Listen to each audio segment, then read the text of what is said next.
Hey everybody, I'm Hugh Brownstone for Three Blind Men and an Elephant. And today I want to talk about on-camera or just off-camera lighting. I keep coming back to this because while I generally don't like on-camera or just off-camera lighting, it's usually, though not always, anything but subtle, though I admit that it can be a creative choice and a good thing at that. These kinds of lights can also be the difference between a usable and unusable shot or clip, depending on what else or who else is available to you. So today I'm going to give you my quick take on a number of them. First up, the Boling P1, which has gotten some really great press recently. Next, Lume Cube's Lume Cube 2.0, as well as their new LED bicolor panel and power bank. Next, Profoto's C1 Plus, and finally, Spiffy Gear's Lumee. They aren't all designed to address the same audience or uses, but each is worthy of inspection, including the fact that they all sport higher CRI scores than was the norm on much bigger lights just a few years ago. And yes, I know, there are other metrics more in vogue these days like TLCI, but not all manufacturers report them, and I'm not measuring them here. Still, none of these lights will supplant any of the ones we use in studio or on location.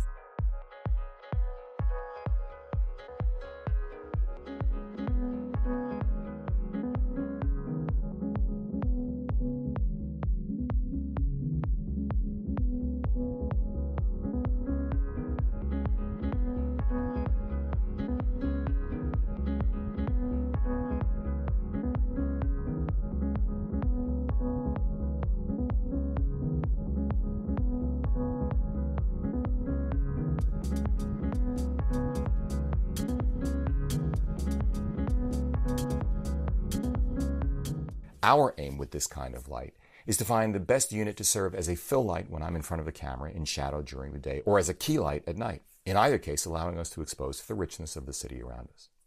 Before we get into the details though, full disclosure, each of these units was provided to us by the manufacturer. But, as is always the case, the views expressed herein are absolutely my own. I hope you know that. Let's just cut to the chase. 1. If you want maximum versatility in a single package, yeah, the Boling P1 really is it. From its novel integrated bracket, which is not a gimmick, contrary to my initial suspicion, because it pretty much eliminates the need to carry an extra mini ball head, to bicolor with a very wide range, RGB and effects. It's peerless in this group, including my previous favorites, the Luxli Viola and Amaran ALMW. Build quality is excellent, as is battery life, and the display is crisp and informative. Well done. 2. If you want minimum size, maximum ruggedness, and or waterproof lighting down to 30 feet, the Lume Cube 2.0 is it. It's pretty well the perfect complement to an Osmo Pocket. It even has an app for your phone, though it's not necessary for anything we do. 3. If you want what I think is the best combination among these units of portability, diffusability, and the option of powering your phone or camera via USB-C, have no need for effects or color variation other than color temperature between the usual 3200 and 5600K, appreciate a very legible display that tells you to the decimal point precisely how much power you have left for a given setting, well, in that case, I really do like Lume Cube's bicolor LED panel and power bank. It's almost the exact same size and radii along the edges as my iPhone Pro 11. It's really comfortable in hand. 4. If you are a smartphone photographer looking to expand your creative options through the use of light, both flash and continuous, appreciate industrial design.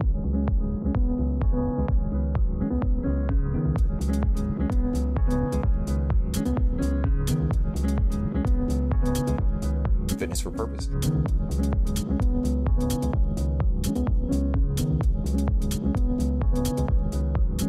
And a clean and functional app to control it all. In this group, the Profoto C1 Plus is it, but hold that thought. 5. If you want maximum brightness and surface area, if you want effects and RGB lighting, if you want Bluetooth control over it via an app, and you want to use Sony-style batteries to power it, well then, my old favorite, the Luxli Viola, is it. 6. If you want to submerge your light underwater down to 33 feet with maximum power and runtime among this group, the Amaran ALMW is it. Did you find the Amaran? Did you check in your pockets?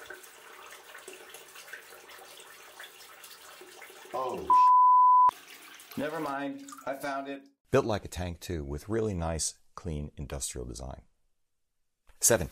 If you need something to make yourself visible to cars while walking or jogging at night, for example, or maybe you want something unobtrusive to help you see when you're packing or unpacking gear while leaving both hands free without looking like a miner, this Lumee bracelet is a new, surprisingly interesting piece of kit.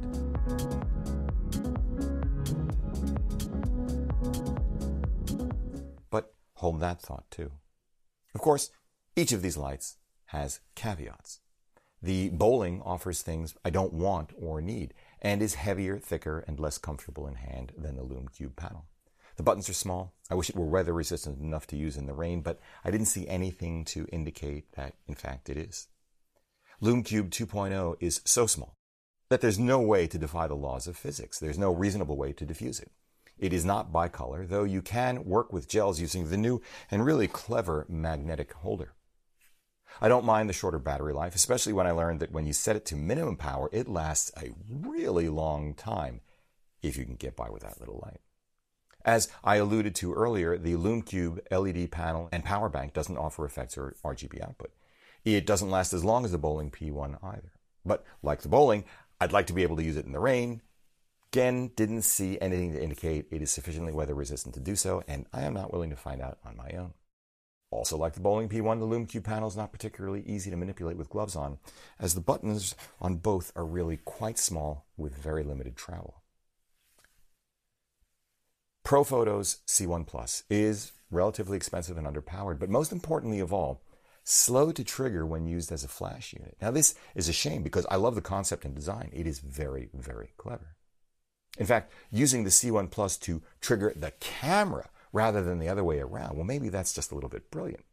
You don't futz with the camera, and you don't worry about sending it crashing to the pavement. Instead, you frame up the shot in one hand, hold up the C1 Plus in the other, line it up, press the button on the C1 Plus, and then wait for the phone to fire just long enough that it's very challenging to capture the moment, further complicated by the fact that there is a pre-flash that at least the first couple of times you and the person you're photographing will assume is the actual flash. Though, with a professional model, I got by. Still, the richness and elegance of the app and industrial design simply fade to insignificance until this is sorted. I don't know that it is sealed from the elements either. Spiffy Gear's Lumee.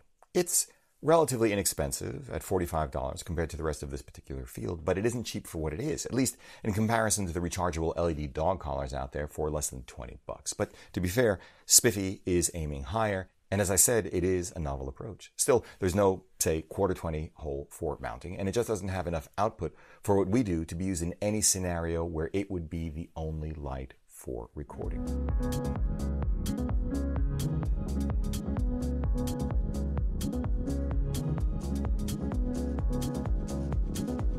Ironically, the one thing keeping me from using it regularly, we have Aputure.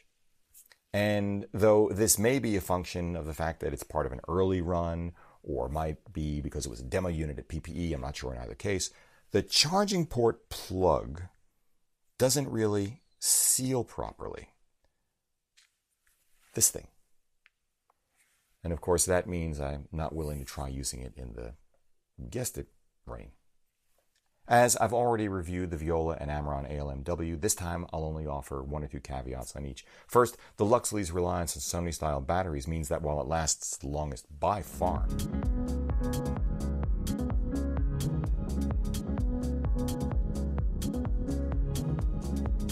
Viola is relatively big and heavy compared to carrying a power bank. This. On the other hand, as long as you've got a power bank inside a pocket with a USB-C cable, you can connect and power these kinds of guys. The Aputure ALMW is like a Sony-style battery built in. It's heavier and bulkier than the new kids on the block. I'd have also preferred that it be bicolor, though it too has gels available for correction. The one oddity is that putting on the white diffuser actually warms the color temperature, so be aware. Oh well, and you can slide in a cooling gel behind it. In the end, as always, the key is being clear about what you need, including, it must be said, as I intimated at the beginning, occasionally recognizing the value of a human C-stand holding any one of these lights just outside of frame. Of the new entrants, it's easy to recommend the Boling and Lume Cube lights, both of those, without reservation. They are fit for purpose, doing precisely what they were designed to do, and designed pretty well. Candidly, though, I think the C1 Plus and the Lumee each need another iteration before I'd assert the same. The Profoto needs higher output, instantaneous flash triggering, and would benefit from more aggressive pricing. The Spiffy gear also needs significantly higher output and a tighter fitting port cover. And that is that for now. For Three Blind Men and an Elven, I'm Hugh Brownstone. See you next time.